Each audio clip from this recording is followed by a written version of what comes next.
Our presentation is on creating a more sustainable 21st century workforce in France, and perhaps the US, and across the world. Now, the first thing we're going to talk about in this presentation is how inequitable access to education impacts how much people make for their labor, and in turn, which economic class they belong to. Secondly, we're going to talk about how workers' unions and protests have helped create a better condition for the working class. We're going to show some examples of this from across the world, and then we're going to show some examples of ideas like these in American literature. Lastly, we're going to talk about how we can move forward. So this is a graph I found from the National Center for Educational Statistics.gov. Quite the mouthful there, but a very credible resource. Now, this shows that there's a strong correlation across all races in the United States that having an education, especially a bachelor's degree or higher, decreases the likelihood of a child growing up in poverty or their children growing up in poverty. So, according to this resource, somebody is 6 times as likely to live in poverty if their parents did not have a bachelor's degree. That's pretty striking. Now, in an even bigger picture, in democracies such as the United States and France, I didn't change the slide. Education helps ensure an informed democracy. People can vote better if they know what they're voting for, if they know who they're voting for, if they have access to the education that teaches them to think critically. So access to education is not only good for people's money, but it's also good for democracy as a whole. It is more sustainable to democracy that people have access to education affordably. Okay, so I'm gonna give you an introduction about protests and models. Why people protest? Peace work is about creating positive relationships and advancing social and environmental justice in order to meet individuals and collective human needs in a way that protect the environment. It is defined as the presence of the condition necessary for human flourishing, including access to food and water, education for all, security from harm, and other human rights and needs. I'm gonna let Gizem give you some example of a protest in France. Thank you, Claire. So one of the biggest events that changed many French workers' life was the protest of May 1968. Workers and students protested in the streets against the current government and work conditions. The economy came to a halt for a month, and that led to the Grenelle agreements. And the main clauses of these agreements are an increase of 35% of the minimum wage at that time, an increase of 10% of all salaries, and they granted employee protections and a shortened working day. Then we'll talk about another big event that happened recently in France. It was the Gilets jaunes protest in 2019. So people started to protest against the rise of gas prices, and then workers and union joined those protests to fight for spending power and a better retirement conditions.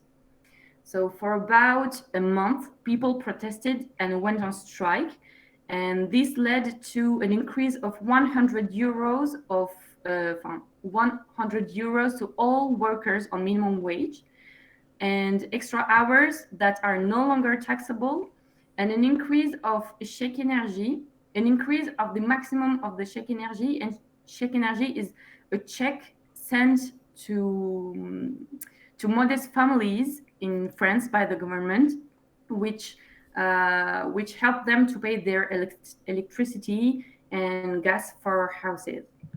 And we have to bear in mind that unlike 1968, the Gilets jaunes event, didn't die down.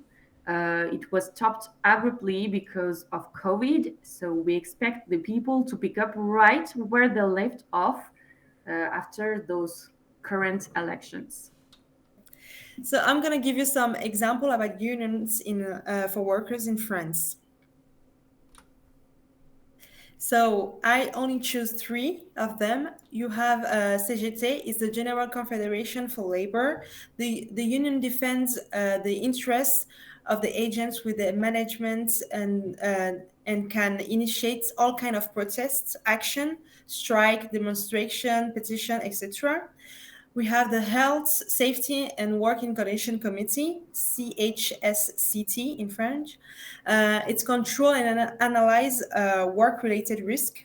It's inform the employee of this potential risk and all other aspects as well. And we have the Force Ouvrière, it's the labor force. It brings together employees, active, unemployed, and retired, beyond their political, religious, philosophical choices to represent their common interests. So that's all for the example. We have a lot of other union that exist, but I only choose these three for you today. So concerning also Germany, we wanted to take the example of the current situation in Germany. So the trade union represent around 8 million employees in Germany. So more or less 26% of the German employees. The unions are organized by branch. So you have the chemical industry, metal industry, etc., etc. And all employees of a company can join the trade union of their branch regardless of their position, salesman or cleaning lady. So most of the trade unions are grouped under three confederations. You have the DGB, so the German Trade Union Confederation. You have also the DBB, Federation of German Civil Servants, and you have the CGB, Christian Confederation. The largest union in terms of membership is IG Metall. It's the metal working, and this is under the DGB Confederation. There are 8 unions under the DGB Confederation. In Germany, only trade unions have the right to sign collective agreement with employers, organizations, or companies. In addition, trade unions offer you services such as information on labor law, legal assistance, payment of strikes pay, preferential rates like insurance or travel. The main mission is to defend the collective interest of employees. The contribution can also the contribution vary from union to union, but are around 1% of the salary.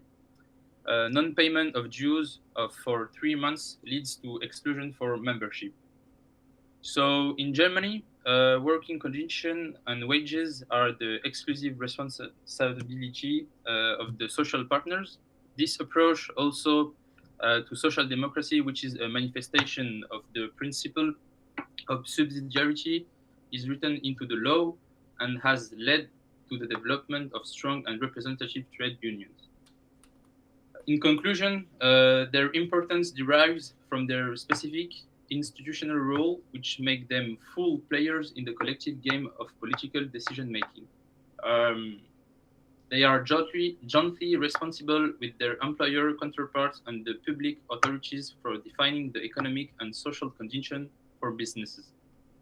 In Germany, politics and civil society share power through institutionalized cooperation. The ideas that I came up with for the sustainability project was from the stories Huckleberry Finn and Making Americans, because in the United States, people of color don't get to receive the education that they want as a result of the color of their skin. The reason why I chose stories from Huckleberry Finn is because Mark Twain understands that in life, you have to accept people for who they are. That means letting people have a right to their own feelings, thoughts, and opinions. The quote that I use from Huckleberry Finn says, "You let me catch you around that school again, you hear? Your mother couldn't read and she couldn't write, neither before she died." That quote is explaining that Huck didn't want his son to go to school because he felt like he wasn't worthy of becoming a well-educated reader. The second quote that I will be presenting to you is from Making Americans. It says America became diverse because people of color immigrated to the United States. Like so many Americans in the 19th century and today, they are migratory, leaving the places of their birth, whether in Europe or in the American South or West, to journey to new locations in search of new expanded selves. People of color can get education as well, because education belongs to all races. This quote means that even though America is diverse, new ideas and inventions come every day. So, regarding unions in United States, a team of Amazon workers has forced the company to recognize a trade union in the US for the first time. So, workers at the New York warehouse voted 55% in favor of joining the Amazon labor union. Next slide, please. The group is led by former Amazon worker Chris Smalls, who made his name protesting against safety conditions at Amazon. So this victory marked a major defeat for Amazon, which had fought against unionization. The move marks the first time a group of US workers have successfully voted to form a union in Amazon's 27-year history. And in an interview, so next slide, please. So in an interview with CNN Business ahead of the election, Mr. Smalls ticked off a list of demands the Amazon labor union intends to seek from Amazon, including job security, better working conditions, longer breaks, making warehouse workers shareholders again, and securing funds to cover the cost of transportation to and from the facility. So we can see that in the United States, things are changing, and this marks the beginning of a recognition of unionization.